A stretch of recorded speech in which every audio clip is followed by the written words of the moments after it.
योग भगाए रोग और भोग लगाए रोग। यहाँ योग ध्यान या साधना ही नहीं, बल्कि योगी जीवन त्याग का भी होता है।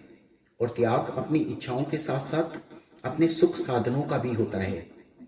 योगी हर हाल में मस्त रहता है, उसे कुछ मिले या ना मिले। जीवन में उसे ईश्वर के अलावा और किसी भी चीज की चाह नहीं रहती। उसका सारा जीवन सिर्फ ईश्वर के लिए ही समर्पित होता है। अपनी योग साधना के बल पर उसे ईश्वर की प्राप्ति भी हो जाती है और उसके अंदर ज्ञान के असीम भंडार का समावेश हो जाता है, जो दुनिया में छाए हुए अंधकार को मिटाने के लिए पूर्ण रूप से सशक्त है। वह भटके हुए लोगों को सही राह दिखाने के लिए भी सशक्त है। इसके विपरीत भोगी की दुनिया बिल्कुल ही अलग होती है। काम वासना का भोग ही भोग नहीं होता, बल्कि हर वो चीज भोग के दायरे में आती है जिससे इंसान की बुद्धि क्षीण होते चले जाती है। उसकी सुख साधनों की इतनी लालसा रहती है जैसे कोई प्यासा बिना पानी के नहीं रह सकता।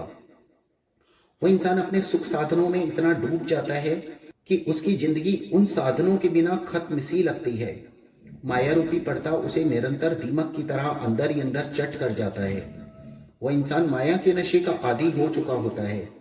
अपार धन के चलते व्यभिचार, व्यसन, भले लोगों का हनन इत्यादि उस इंसान का चरित्र बन जाता है और यही चरित्र उसे एक दिन बर्बादी के शिखर पर ले जाता है।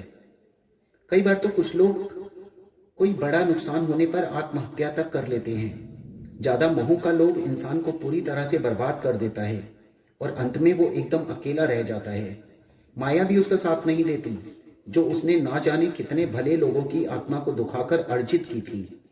तो ये होती है भोग विलासिता की जिंदगी, जहां जोड़कर भी इंसान कुछ जुटा नहीं पाता। जुटाता है तो सिर्फ लोगों की नफरत। उसके अपने भी उससे कोसों दूर चले जाते हैं। ईश्वर के घर से भी उसे कोई मदद नहीं मिलती। तो योग और भोग में यही अंतर होता है। योग का अर्थ त्याग होता है और भोग का अर्थ जोड़ना होता है। तो जिसने त्याग किया उसे सब कुछ मिल गया और जिसने सिर्फ जोड़ा उसे कुछ भी नहीं मिल पाया। इसीलिए योगी बनो, भोगी नहीं।